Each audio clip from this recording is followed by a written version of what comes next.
কালি অসমৰ এগৰাকী অন্যতম বিতৰ্কিত ব্যক্তি শিলাদিত্য দেৱে বিলাসীপাৰাত এটা বিতৰ্কিত মন্তব্য কৰিছে, অপমানসূচক মন্তব্য কৰিছে। অসমৰ ভূমিপুত্ৰ গৰিয়া মৰিয়া দেশীসকলক তেওঁ অপমান কৰিছে, ঘোৰ অপমান কৰিছে। এই কাণ্ডৰ আমি তীব্ৰ নিন্দা কৰিছোঁ, গৰিহণা দিছোঁ। তেওঁ কৈছে যে গৰিয়া মৰিয়া দেশী মিয়া বুলি কোনো কথা নাই, সকলো একে, সকলো মুছলমান। তেওঁলোকৰ ভাষাপ্ৰাণ, দেশাপ্ৰাণ, জাতিপ্ৰাণ, সংস্কৃতিপ্ৰাণ একো নাই।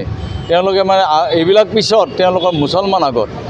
গতিকে তেওঁক আমি তীব্ৰ ভাষাৰে গৰিহণা দিয়াই নহয়। আজি মই মঙলদৈ থানাত আহি এটা গোচৰ দাখিল কৰিছোঁ, এজাহাৰ দাখিল কৰিছোঁ। কাৰণ তেওঁ অকল ইয়াৰ দ্বাৰা অকল এই জনগোষ্ঠীকেইটাকেই নহয়, জনগোষ্ঠীকেইটাৰ বৰেণ্য পুৰুষসকলক, অসম সাহিত্য সভাৰ প্ৰাক্তন সভাপতি জ্ঞানমালিনীৰ কবি মফিজুদ্দিন আহমেদ হাজৰিকা এই জনগোষ্ঠীয় হয়, সৈয়দ আব্দুল মালিক এই জনগোষ্ঠীৰেই, ইমৰান শ্বাহ এই জনগোষ্ঠীৰেই, মাধ্যম আন্দোলনৰ শ্বহীদ মোজামিল হক এই জনগোষ্ঠীৰ, অসম আন্দোলনৰ শ্বহীদ মতিউৰ ৰহমান, কাদিৰ আলীকে ধৰি বহুকেইজন শ্বহীদ এই জনগোষ্ঠীৰ, ভাষা আন্দোলনৰ নিৰ্যাতিতসকল, তাৰপিছত কা আন্দোলনৰ শ্বহীদসকল, লগতে স্বাধীনতা আন্দোলনৰ যিসকল শ্বহীদ, যিসকল বৰেণ্য মুক্তিযুঁজাৰু, ফৰ্মুদ আলী, বাহাদুৰ গাঁওবুঢ়া, প্ৰাক্তন ৰাষ্ট্ৰপতি ফখৰুদ্দিন আলী আহমেদ, এনেকৈ আজান ফকীৰ, এই সকলোকে তেওঁ অপমান কৰিছে। কাৰণ তেওঁলোক এই জনগোষ্ঠীৰ। তেওঁ বাংলাদেশৰ পৰা কাটাতাৰ পাৰ হৈ পিঠিত তেওঁ দাগ আছেই। তেওঁ কেনেকৈ জানিব অসমৰ ইতিহাস? তেওঁ অসমৰ ইতিহাস নাজানে। এই অসমৰ এই ভূমিপুত্ৰসকলৰ সম্বন্ধ হাজাৰ বছৰৰ অসমৰ সৈতে। কোচ ৰজাৰ দিনত, আহোম ৰজাৰ দিনত বিভিন্ন তেওঁলোকে চৰকাৰী বিষয়বাব খাইছিলে। এই জনগোষ্ঠীৰ লোকসকলে শৰাইঘাটত বীৰ পৰাক্ৰমেৰে যুঁজি বিদেশী মোগলক খেদি পঠিয়াইছে।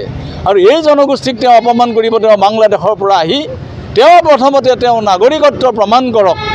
তেওঁ বাংলাদেশত তেওঁৰ গাঁও আছে, তেওঁৰ ঘৰ আছে। ইয়াত তেওঁ আহি পেলাই বিধায়ক হৈছে, কিবা হৈছে, তাত ফটকা বাজে। তেওঁ ইয়াত কিবা এটা হ'লে তাত আনন্দ উল্লাস কৰে। তেওঁ বাংলাদেশী হয়। তেওঁ বাংলাদেশৰ পৰা আহি কাটাতাৰ দাগ পিঠিত লৈ আহি অসমীয়া মানুহক অপমান কৰিব। তেওঁ কাৰ স্বীকৃতিত এই কাম কৰিছে?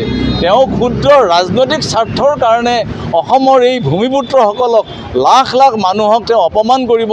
ইয়াৰ দ্বাৰা এই মানুহখিনিক, এই বৰেণ্য পুৰুষসকলক, শ্বহীদসকলক, মুক্তিযুঁজাৰুসকলক তেওঁ অপমান কৰিছে। আৰু যিসকলে এতিয়াও জীৱিত অৱস্থাত আছে, বিভিন্ন সেৱা কৰিছে, ভাষা, সাহিত্য, সংস্কৃতি, দেশপ্ৰেম, তেওঁ আমাৰ ভাষাপ্ৰেম, আমাৰ দেশপ্ৰেম তেওঁ শিকাব নালাগে নহয়।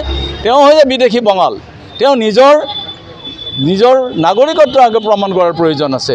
গতিকে তেওঁক আমি নিন্দা কৰিছোঁ। তেওঁক গ্ৰেপ্তাৰ কৰক শীঘ্ৰে আৰু বিচাৰৰ কাঠগড়াত থিয় কৰাই যথোপযুক্ত শাস্তিৰ বিধান কৰক।